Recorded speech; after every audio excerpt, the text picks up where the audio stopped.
ऐसी कोई जादू की छड़ी बिजनेस नहीं है। Business is not a success shortcut.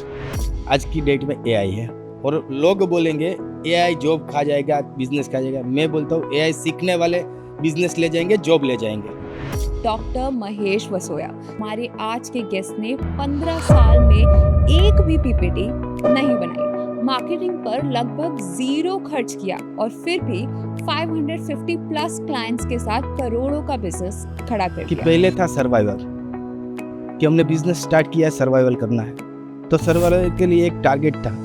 मगर जब सर्वाइवल पे पहुंचे ना, तब पता चला कि एम्बिशन पैसा नहीं है। अगर आज आपसे कोई आकर पूछे कि नौकरी करनी चाहिए कि बिजनेस, तो आपकी क्या एडवाइस होगी? अगर आप कंफर्ट जोन में रहना चाहते हो तो आप जॉब करो।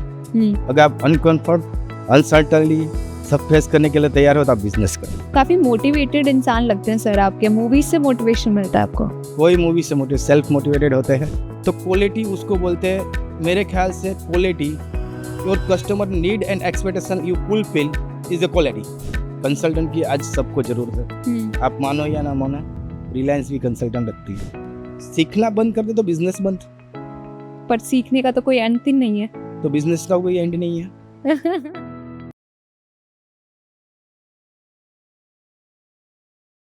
तो बिना और टाइम वेस्ट करे चलिए वेलकम करते हैं मिस्टर महेश वसोया का हमारे शो पर। Thank you so much sir कि आप माइक पे मिलेंगे। Thank you ma'am. तो सर मेरा पहला सवाल आपसे ये है कि आज सब आपको एक एक्सपर्ट और एक्सपीरियंस्ड कोच, कंसल्टेंट और ट्रेनर के तौर पर देखते हैं, राइट? लेकिन इतनी लंबी जर्नी में बहुत सारे सैक्रिफाइसेस, सब डेस्टिनेशन देखते हैं, लेकिन यहाँ तक पहुँचे कैसे, इसकी जो पूरी स्ट्रगल थी वो कोई नहीं देखता। तो उसकी जर्नी के बारे में थोड़ा बताएं। स्ट्रगल तो मैंने जब शुरू किया तो मैंने जॉब छोड़ के ये शुरू किया था जी। जॉब छोड़ने के बाद ये कंसल्टिंग स्टार्ट किया। उस टाइम लोगों को समझाने में बहुत टाइम जाता था कि हम जो देना चाहते थे, जो एक्सपर्टीज हमारे पास थी। आज की मार्केटिंग की आपको पता है, जो दिखता है वो बिकता है। बिल्कुल। हमारे पास दिखाने के लिए कुछ नहीं था। तो हमने, हमारी पहले से एक स्ट्रेटेजी थी कि हम सर्विस बेहतर बनाएंगे, मार्केटिंग अपने आप होगी। अच्छा, कि काम इतना अच्छा करो कि ब्रांडिंग करनी ही ना पड़े। ब्रांडिंग करनी ही ना पड़े। मैंने पहला क्लाइंट का काम किया, उसने मेरे को, आज 16 साल हो गया, उसने लगभग मेरे को 100 क्लाइंट दिए पहले क्लाइंट ने। पहले क्लाइंट ने रेफरल से 100 क्लाइंट दिए? यस। तो बाप रे। और आज तक मेरा कोई क्लाइंट मेरे को छोड़ के नहीं गया। हमें क्यों नहीं मिलते ऐसे क्लाइंट? आप सर्विस बेटर तो मिलेगा। आप क्या कह रहे हैं, हमारी सर्विस अच्छी नहीं है? ऐसा मैं बोलता ही नहीं हूँ। और अब एक चीज मैं बता दूं, क्वालिटी किसको बोलते हैं? मेन चीज तो क्वालिटी उसको बोलते हैं। मेरे ख्याल से quality, your customer need and expectation u fulfil is a quality. और दूसरी क्वालिटी की कोई व्याख्या नहीं है। आप, हम हमारे कस्टमर की नीड तो खत्म पूरी कर ही रहे हैं, मगर उसकी एक्सपेक्टेशन भी पूरी करो, ये क्वालिटी है। ये पूरी कर ली तो आप ये करते करते यहाँ तक पहुँचे। यस। बट सर मैंने जब हमने इसके बारे में बात की थी, चर्चा की थी, तो आपने बोला कि पहले आपका टारगेट था to reach 25 lakhs, then 40 lakhs, then 1 crore, you know. तो ये पहले एक चीज है कि पहले था सर्वाइवल, कि हमने बिजनेस स्टार्ट किया है, सर्वाइवल करना है, तो सर्वाइवल के लिए एक टारगेट था। मगर जब सर्वाइवल पे पहुंचे ना, तब पता चला कि एम्बिशन पैसा नहीं है, इम्पैक्ट है। क्या बात। और जो इम्पैक्ट मार्केट में आज है हमारा, वही हिसाब से हम आज ग्रो कर रहे हैं। बिल्कुल बिल्कुल। कभी पैसे की तंगी या कमी या ऐसा बुरा फेज था लाइफ में? बहुत खराब फेज था। और मैंने एक बिजनेस स्टार्ट किया था, ये रनिंग था। दूसरा एक बिजनेस स्टार्ट किया था, organic manure and organic insecticide, वो सब एम बायोगर करके। कब की बात है ये? 2012 में मैंने स्टार्ट किया था। 2015 में मैंने वो उसको क्लोज किया, लगभग 1.5 CR का लॉस करके क्लोज किया। तो निकले कैसे? उसके बाद एक टाइम ऐसा था कि मेरे को कोई क्लाइंट के पास जाना है तो मेरे पास पेट्रोल का भी पैसा नहीं था, वो भी दूसरे से उधार मांग के गया। तो लोगों को डेस्टिनेशन दिखता है, जो सेक्रीफाइस किया है, काफी बार ऐसा भी हुआ है, एकदम करीबी की शादी है, चाहना जरूरी है, मगर मैं ऑडिट में फंसा हूँ। तो सैक्रिफाइसेस तो मांगती है आपकी जर्नी आपसे। लेकिन सर आजकल की जेंजी या युवा को देखिए, बर्दाश्त ही नहीं है, इंस्टेंट सक्सेस सबको चाहिए कि आज बिजनेस शुरू किया, 1 साल में प्रॉफिट आ जाए, दूसरे साल में मिलियनर बिलियनर बन जाए। तो ऐसी कोई जादू की छड़ी बिजनेस नहीं है। Business is not a success shortcut. ये कोई सक्सेस का शॉर्टकट नहीं है। आप लॉन्ग जर्नी करो तभी आएगा। या तो एक ऐसी भी बात है, आज के जेन जी को खास करके बता दूं कि आपको क्या आता है, बाजार को क्या आता है, उसका आपके पास बाजार का क्या सॉल्यूशन है ऐसा कि जो बाजार में रिक्वायरमेंट है वो सॉल्यूशन आप दो, तुरंत आप उसको क्लियर करोगे। तो ये जेन जी का आपने एक सीक्रेट वो दे दिया, फॉर्मूला। तो बट सर आपको लगता नहीं है कि पहले की लोग जो थे वो बहुत मेहनती थे, बहुत सालों मेहनत किसी चीज़ में डालते थे, तब वो है ना आउटपुट की एक्सपेक्टेशन रखते थे। मैं आपको एक बात बताऊँ, जब मैंने बिजनेस स्टार्ट किया 2010 में, तब अगर हमको 20% ग्रोथ मिलती है तो हम उसको ग्रोथ बोलते थे। मगर आज की डेट में अगर 3x भी ग्रोथ मिलती है तो हम उसको ग्रोथ नहीं मानते, 10x को ग्रोथ मानते हैं। हाँ, एक नंबर बहुत बड़ा बन चुका है आजकल। मगर एक चीज है कि हम जब कोई बिजनेस है, एक 10 लाख से 1 करोड़ जाता है तो 10 लाख की स्ट्रेटेजी अलग होती है, 1 करोड़ की स्ट्रेटेजी अलग होती है, 1 करोड़ से 10 करोड़ जाता है तो उसकी स्ट्रेटेजी अलग होती है, 10 करोड़ से 100 करोड़ जाता है तो उसकी स्ट्रेटेजी अलग हो जाती है। तो हर स्ट्रेटेजी अलग होती है, हर डिमांड अलग होती है। तो सर ये तो एक चीज़ हो गई, लेकिन अगर आप देखिए कि मान लीजिए आपने एंटरप्रेन्योरशिप भी देखी है, जॉब भी देखी है अपने एक्सपीरियंस में, अगर आज आपसे कोई आकर पूछे कि नौकरी करनी चाहिए कि बिजनेस, तो आपकी क्या एडवाइस होगी? अगर आप कंफर्ट जोन में रहना चाहते हो तो आप जॉब करो। अगर आप अनकंफर्ट अनसर्टनली सब फेस करने के लिए तैयार हो तो आप बिजनेस करो। तो आप मानते हैं जॉब आसान है, बिजनेस 100%। तो आप क्यों बढ़े फिर एंटरप्रेन्योरशिप की तरफ? आप मेरे क्यों? को अनसर्टेनिटी पसंद थी, अनकंफर्ट पसंद था। हाँ, और मैंने ये आप भी सेक्रीफाइस करने के लिए तैयार हो तो आप बिजनेस करो, नो डाउट। तो आप बोलते हैं कि आज इतना अचीव करके भी आप 18 घंटे दिन में आज भी काम करते हैं। यस। तो कभी ऐसा नहीं लगा कि अब तो बांट देना चाहिए बोझ, क्यों अकेले में इतना मेहनत? आज मेरे पास भी टीम है। हाँ, टीम काम करती है, हाँ, मैं भी काम करता हूँ। हमको एक ही है हमारा इम्पैक्ट, हम ज़्यादा से ज़्यादा बिजनेसमैन एंटरप्रेन्योर्स को आगे ले जाए, उसको सच्ची राह दिखा सके, उसको सिस्टम बना के उसको दे, जो सिस्टम वो चलाए, ऐसी सिस्टम कि उसका काम आसान हो। एक्चुअली बट आज भी ऐसा क्या कमी रह गई है कि आज भी आप इतनी मेहनत करते हैं? एक ही कि इम्पैक्ट जो होता है, जब गोल आपका इम्पैक्ट हो जाए तो पैसे मायने नहीं रखते। बट तो फिर तो सर इसका कोई एंड गोल ही नहीं है ना, ये तो कहीं जाके ख़त्म ही नहीं होगा। कभी कोई भी हो, आप वो गोल पे पहुंचोगे ना, तब आप दूसरा गोल ट्राई करोगे। हाँ, तो वो गोल कभी ख़त्म होता ही नहीं है। कभी बीच में ऐसा नहीं लगा कि रुक जाते हैं, कम मेहनत करते हैं या इसको कुछ आसान तरीका अपनाते हैं? काफ़ी बार ऐसा लगा, तब एक ही चीज़ सोची कि मेरे में कमी है, मेरे अप्रोच में कमी है या मेरे नॉलेज में कमी, उसमें सुधार लाया, फिर आगे बढ़ते गए। काफ़ी मोटिवेटेड इंसान लगते हैं सर आपके। मूवीज से मोटिवेशन मिलता है आपको? नो, देन कोई मूवी से सेल्फ मोटिवेटेड होते हैं। पर सेल्फ मोटिवेटेड होना आजकल बहुत मुश्किल है। मुश्किल है क्योंकि हम ज़मीन से जुड़े लोग हैं। मेरे पिताजी आज की तारीख में फार्मिंग करते हैं। आज भी मैं भी खेत में जाके फार्मिंग करता हूँ। क्या बात है? वो कोई हमारे लिए बड़ी बात नहीं है। हम फार्मर के बेटे हैं, हम किसान के बेटे हैं, हम फार्मरिंग नहीं करेंगे तो कौन करेगा? क्या बात है सर। तो इसी के अलावा मुझे भी पूछना था कि देखिए, हर बिजनेस जब हम कोई करते हैं तो वो आपसे बहुत सारे सैक्रिफाइसेस मांगते हैं। तो आपकी लाइफ में ऐसा कौन सा मोमेंट था जिसने आपसे बहुत ज़्यादा सैक्रिफाइसेस, या पर्सनल लाइफ मोमेंट जिसमें आप काफ़ी उतार और चढ़ाव से गुजरे थे?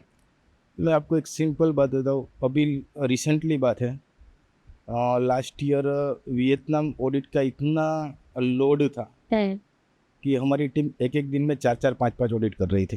4-4 5-5 कंपनी में एक एक दिन में ऑडिट होते थे, बाप रे। क्योंकि वहाँ नया रूल्स लगा था तो सभी को जल्दी करवाना। वहाँ से जितनी भी बॉडीज थी, जितने ऑडिटर सब इंडिया में भेज दिए थे, तो हर बॉडी के एक दो ऑडिटर रहते थे। जो ऑडिटर्स रहते थे वो अलग अलग कंपनी में एक दिन का ऑडिट करते थे। अच्छा। उसी समय मेरे कजिन ब्रदर की शादी थी। अच्छा। आप मानो या ना मानो, मैं 4 बजे पहुंचा था दोपहर को। उसका मंडप मुहूर्त 2 बजे का था। तो सर मतलब आपने यही पाथ एग्जैक्टली यही इंडस्ट्री क्यों चुनी, अगर मैं आपसे पूछूं?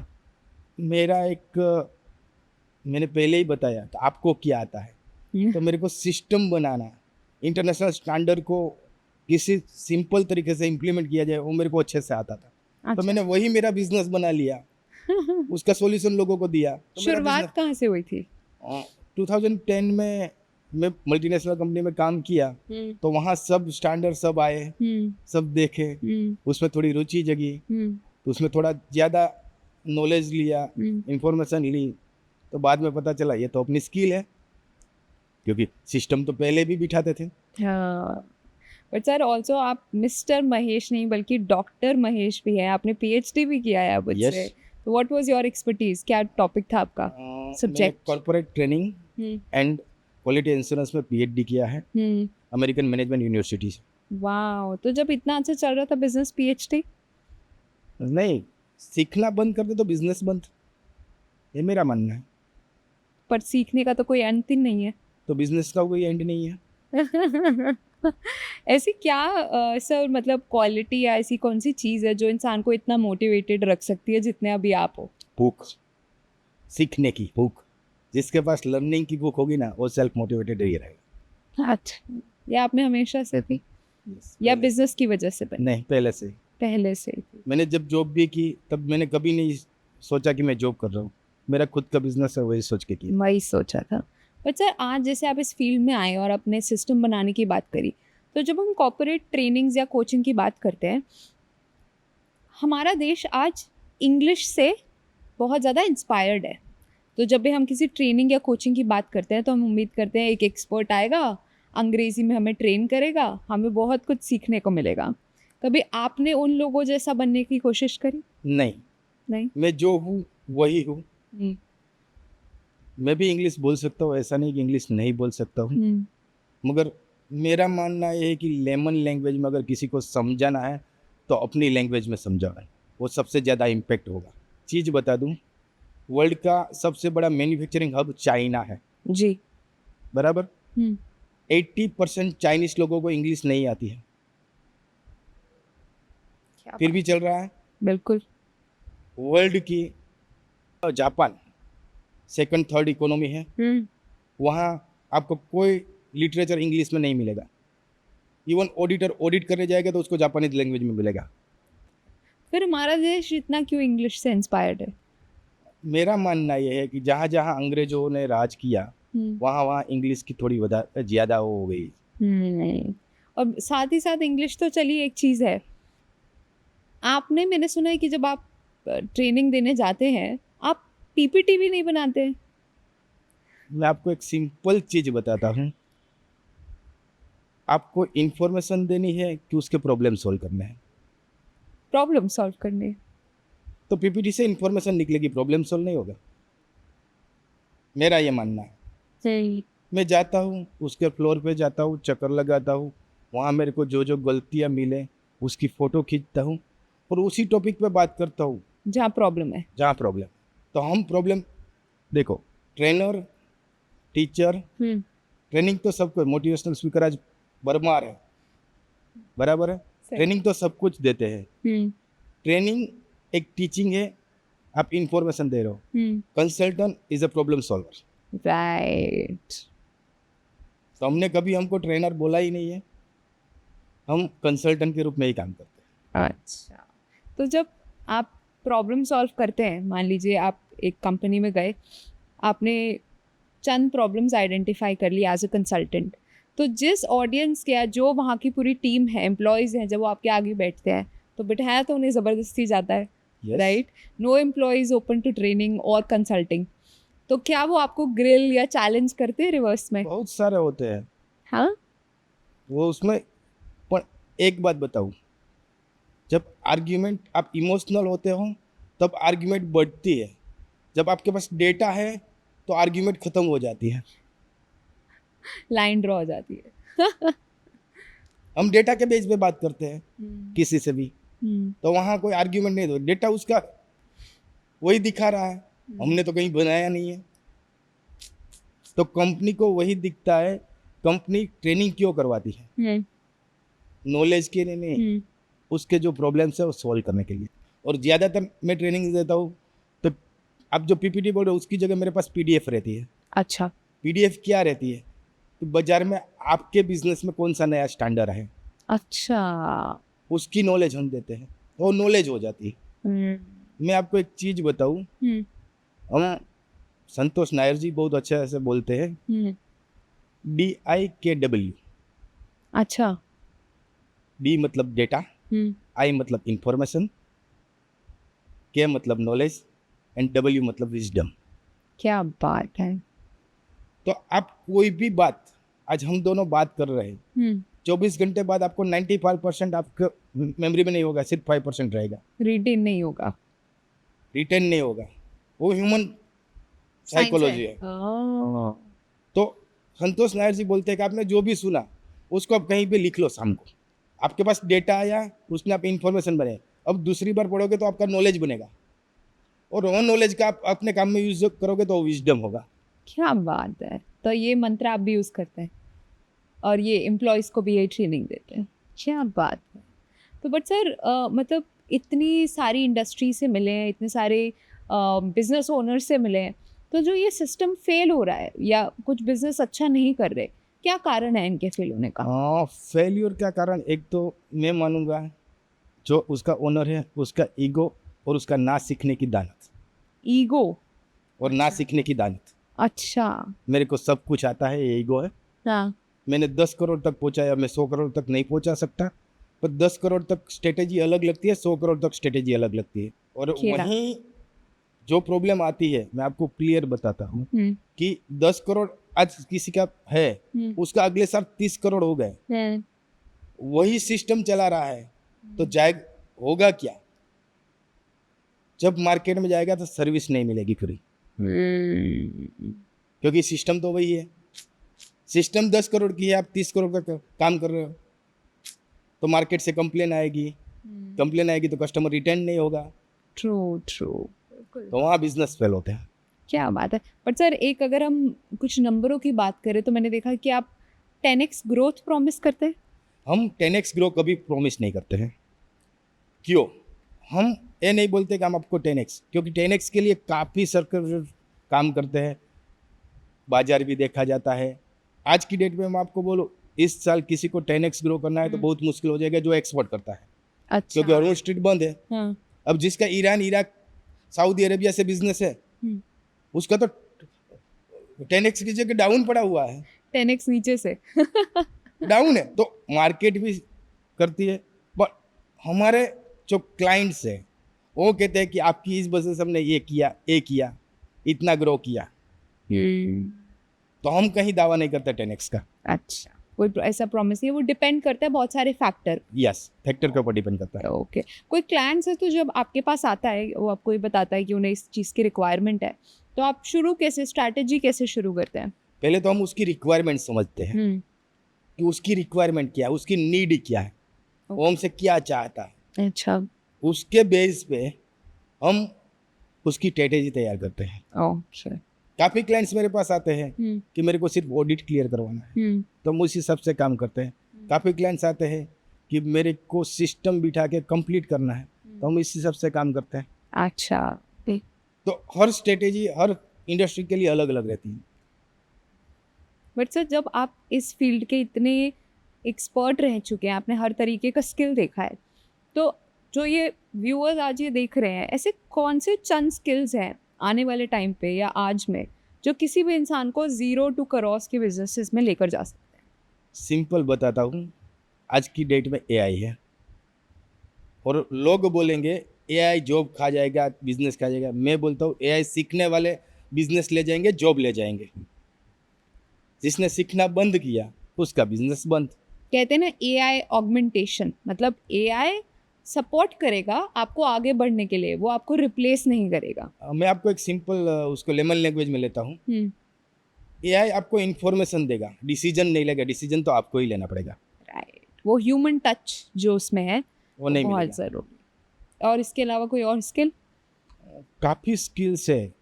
वो स्किल एक मैं आपको सिंपल बताऊँ, हम कोई स्किल का नाम नहीं, स्किल अंदर से भगवान ने सबको दी है। जिसके पास जो स्किल है, मैं आपको एक सिंपल बात बताऊँ, अभी आईपीएल चल रहा है, अभी खत्म हुआ, वैभव सूर्यवंशी, या वो क्रिकेटर है, 15 साल का बच्चा, आज सबसे ज्यादा आईपीएल में रन लगाए, बराबर। अगर उसको किसी ने बोला कि तू इंजीनियर बन जा, वो बन पाएगा?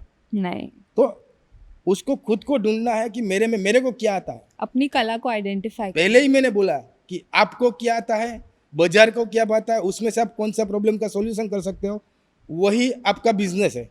क्या बात है, प्रॉपर फॉर्मूला। पर सर जैसे अब हम मान लीजिए आप ही के प्रोफेशन की बात कर लेते हैं। आज बहुत सारे लोग खुद को कॉर्पोरेट कंसल्टेंट कह रहे हैं। 2 महीने का कोर्स कर लिया, 999 के कोर्स करके अपने आप को कंसल्टेंट या कोच कह रहे हैं। और एक है जो सालों का एक्सपीरियंस, जैसे कि आप और आपके जैसे एक्सपर्ट्स। तो ये फ़र्क कोई कंपनी को कैसे आइडेंटिफाई करना चाहिए, कैसे पता लगेगा? जब वो तो कोई भी हो, आज कोई दोस्त, उसके पास क्लाइंट्स, मैं आपको बताता हूँ एक मार्केटिंग, आप बोलते हो मार्केटिंग, ये सब लोग मार्केटिंग करके जाते हैं, बराबर। हमने आज तक मार्केटिंग नहीं किया है, हमारा पूरा रेफरल पे है, हमने मार्केटिंग किया ही नहीं है, पूरा रेफरल पे है। कभी नीड फील नहीं हुई सर? जरूरत ही नहीं पड़ी। बट हाँ। जो आपका चल रहा है शायद उससे और बेहतर हो सकता था। तो हो सकता है, मगर जितना है उतने में भी हम बिजी है। बिजी है, पूछ नहीं पा रहे। आज क्या भी बात है 18 सर। घंटे काम करना पड़ता है। भगवान जी की कृपा है। क्या तो बात। हमारा टारगेट्स जो है वो अचीव हो जाते हैं। हमने जो टारगेट सेट किए थे लास्ट ईयर, हमने टारगेट सेट किया था 1 CR, 1 CR टच हो गया। तो फिर भी अगर किसी कंपनी को आइडेंटिफाई करना हो कि कौन सा कंसल्टेंट उनके लिए अच्छा है, तो वो कंपनी कैसे पता लगाए? तो उसको सिर्फ 2 प्रॉब्लम दे दो, आपके 2 प्रॉब्लम दे दो, उसको सोल्व करने का बोलो, उसको आपको पता लग जाएगा वो कैसे सोल्व करता है। उसके ऊपर से आपको सिंपल आ जाएगा कि इसको काम देना चाहिए, नहीं देना चाहिए। तो सर इसी फील्ड की अगर बात करें तो आप क्या किसी से इंस्पायर्ड हैं? 2010 में मैं संतोष नायर, आपने नाम भी ले चुके हैं काफी बार, एंड जितेंद्र रेड्डिया, 3 लोगों को एक साथ सुना था सूरत में। अच्छा। और वहाँ से मैंने उसी दिन तय किया था कि मैं जॉब छोड़ के बिजनेस में जाऊंगा, और बिजनेस भी ऐसा। तो कभी डर नहीं लगा सर कि थोड़ा रिस्की मामला है? देखो, डर किसका होता है, लोग क्या कहेंगे। एक बात समझ में आई, लोग तो बातें करेंगे, थोड़े दिन बाद भूल जाएंगे, हमें जो करना है वो करें। सही बात। बट सर जैसे अगर हम इसी फील्ड की बात करें, बहुत सारे लोग ऐसा मानते हैं कि शायद उन्हें इस चीज़ की ज़रूरत नहीं है, जैसा चल रहा है वो चल रहा है, उसमें वो एचआर का रोल अलग है कि खुद सीईओ खुद संभाल लेंगे। तो कंसल्टेंट का रोल आज कितना इम्पोर्टेंट हो चुका है किसी भी कंपनी मैं के आपको बता दूं कि सिंपल है, लिए? जब आपका बिजनेस बढ़ता है तो स्ट्रेटेजी बदलती है, तो आपको जो आता है आपको नया सीखना ही पड़ेगा। जो सीखना बंद करेगा वो बंद हो जाएगा। सिंपल, कंसल्टेंट की आज सबको जरूरत है। मैं ऐसा नहीं बोलता कोई, आप मानो या ना मानो, रिलायंस भी कंसल्टेंट रखती है। अच्छा। हमने भी सुना है काफ़ी लोगों से कि लोग रखते। एक बात बताओ, रिलायंस आज की डेट में ट्रेनिंग बाहर के ट्रेनर्स को बुला के करवाती है तो कंसल्टेंट ही है। HDFC भी बुलाती है, SBI भी बुलाती है, सभी ट्रेनिंग्स करवाती है। वहाँ जो ट्रेनिंग्स होती है वो trainings one type of consulting ही होता है। आप और हम जैसे सोचे वैसा ट्रेनिंग नहीं होता वहाँ। आप ट्रेनिंग में क्या होता है, ट्रेनर बोलता है, एक्चुअली हम जो ट्रेनिंग्स लेते हैं वहाँ कन्वर्जेशन होता है, डेटा पे बात होती है। जब आप डेटा की बात कर ही रहे हैं, तो ये जो बिजनेसेस है जिनकी आप ठीक करने के लिए उतरते हैं उनके कंपनी ऑफिसेज में, तो आपको क्या नज़र आता है कि ये डेटा या बैलेंस शीट का प्रॉब्लम आ रहा है या फाउंडर के माइंडसेट का ही प्रॉब्लम ज़्यादा दिखाई देता है? हाँ, देखो बैलेंस शीट में तो लास्ट में दिखता है। अच्छा, फाइनेंशियल ईयर क्लोज होने के बाद। हाँ, हाँ, पहले तो बिजनेस माइंडसेट उसके सारा ओनर खेल में है। दिखता है, उसके सीईओ में दिखता है। नाइस। कभी आपको ऐसा लगा है कि कोई बिजनेस बहुत अच्छा कर सकता था पर कर नहीं पाया क्योंकि उन्होंने वो सही प्रॉब्लम सॉल्व नहीं करी या आइडेंटिफाई नहीं की? जिसकी सर्विस नहीं अच्छी है वो कभी अच्छा नहीं कर पाएगा, जो सर्विस अच्छा देगा वो सब अच्छा कर पाएगा। ऐसी कौन सी एडवाइस है सर जो आज तक आपने सुनी हो और बेस्ट एडवाइस थी आपके लिए? कभी हिम्मत मत हारना और किसने दी गलती थी? से सीखना, कभी गलती से भाग मत जाना। किसने दी आपको एडवाइस? मैंने संतोष नायर से सुनी थी। काफ़ी इंस्पायर्ड है आप उनसे। सर उसके अलावा कि अगर आज मान लीजिए जो सर्टिफिकेशन, जो अचीवमेंट्स, जो भी आपने हासिल किया है, ये सब कुछ जो आज आपके पास है, एक बारी को देखिए, एक बारी को सब खत्म हो जाए तो ऐसा, और आपको शुरू से शुरू करना पड़े, क्या है, हमने पहले से ही प्रॉब्लम सोल्व करना चालू किया था, प्रॉब्लम सोल्व करते जाएंगे, काम आता जाएगा। जीरो से वापस शुरू कर हाँ, सकते कर हैं? सकते हैं, कोई प्रॉब्लम नहीं है। और आज से अगर मैं मानूं कि 30 साल बाद, पैसा, सर्टिफिकेट, ये सब तो साइड की चीज है। जिसके पास प्रॉब्लम सोल्व करने की ताकत है मार्केट में, वो कोई भी बंदा मार्केट में चलेगा, जीरो से हीरो तक। क्या बात है। और वो कोई भी फील्ड हो सकता है। और कोई भी फील्ड हो, उससे कोई फर्क नहीं पड़ता। तो अगर आज से मान लीजिए 30 साल बाद हम ये पॉडकास्ट फिर कर रहे हैं, तो कैसे आप चाहते हैं कि लोग आपके काम को याद रखें? सिंपल, लोग हमें याद करें कि ये बंदे ने हमारे बिजनेस में ये करके दिया, सिस्टम, सही सिस्टम बना सही सिस्टम से ये करके दिया, हमें ये अचीवमेंट करवा के दिया। क्योंकि कंसल्टेंट होता है ना, ट्रेनर होता है, वो ट्रेनिंग देता है, इंफॉर्मेशन देता है, कंसल्टेंट अरीसा दिखाता है। अपनी लाइफ की अपने बेस्ट ट्रेनिंग सेशन कहाँ पर किया है? मैंने काफ़ी ट्रेनिंग्स ली है, संतोष नायर से भी कुछ ट्रेनिंग्स ली है, कुछ जितेंद्र अडिया से भी ली है, कुछ संदीप गजर से भी ली है, कुछ दर्शन सोमैया से भी ली है, कुछ ये डॉक्टर YSR से भी ली है। तो मैंने काफ़ी ट्रेनिंग्स ली है। और आज आप कितने क्लाइंट्स के साथ काम कर रहे हैं? लगभग 750 क्लाइंट के साथ काम कर रहा हूँ। क्या बात है, क्या बात है। तो सर इससे पहले कि हम ये फाइनलाइज करें, क्या हम एक रैपिड फायर राउंड कर सकते हैं? ओके।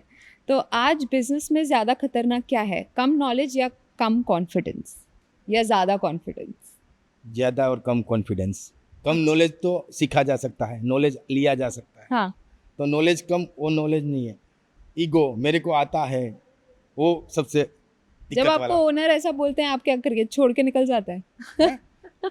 नहीं, हम उसको समझाते हैं, अगर आपको सीख तो हमको यहाँ बुलाया क्यों, अगर आपको आता, क्योंकि स्टेप बाय स्टेप लेना पड़ता है।